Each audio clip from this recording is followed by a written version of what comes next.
Петропавлда екінші жылу электр орталығы және энергетиктер күніне орай 60 пәтерлік жатақхана екінші жылу электр орталығы қызметкерлерімен қала тұрғындарының игілігіне берілді. Бұл жоба Солтүстік Қазақстан облысы әкімдігі мен Севказэнерго акционерлік қоғамынан мемлекеттік және мекеменшік әріптестік арқасында іске асырылған. Қоғамдық нысанның ашылу салтанатына облыс әкімі Ерік Сұлтанов пен Орталық Азия жылу энергетика корпорациясының директоры Еркін Амырханов қатысты. Олар жатақхананың ішін аралап, пәтер иеленушілерді құттықтады. Солардың бірі Денис Шишкин. Ол Солтүстік Қазақстан электр желісін тарату компаниясында 2010 жылдан бері қызмет атқарып келеді.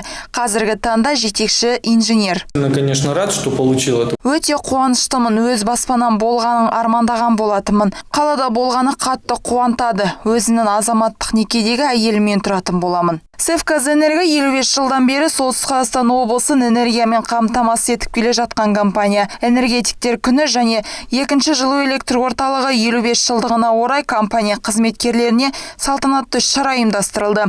Шара барысында екінші жылу электр орталығы қызметкерлерін айтулы мерекемен облыс әкімі Ерік Сұлтанов құттықтап, 58 қызметкерге құрмет грамоталары мен алғыс хаттарын табыс етті. Сонымен қатар жиынға қатысушы Орталық Азия жылу энергетика корпорациясының директоры Еркін Амырханов компанияның бірқатар қызметкерлеріне ТМД жылу энергетика кеңесінің құрмет грамоталарын, Қазақстандық жылу энергетикалық қауымдастығының құрметті энергетик төсбелгісін табыстады.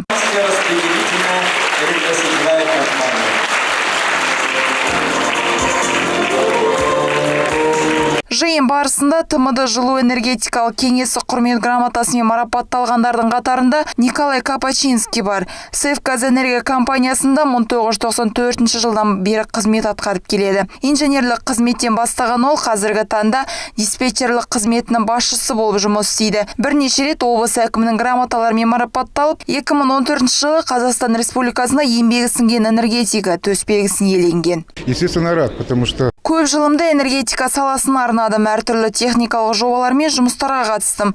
Бірінші жайғына Петропавл жылу желісі деп аталған еді.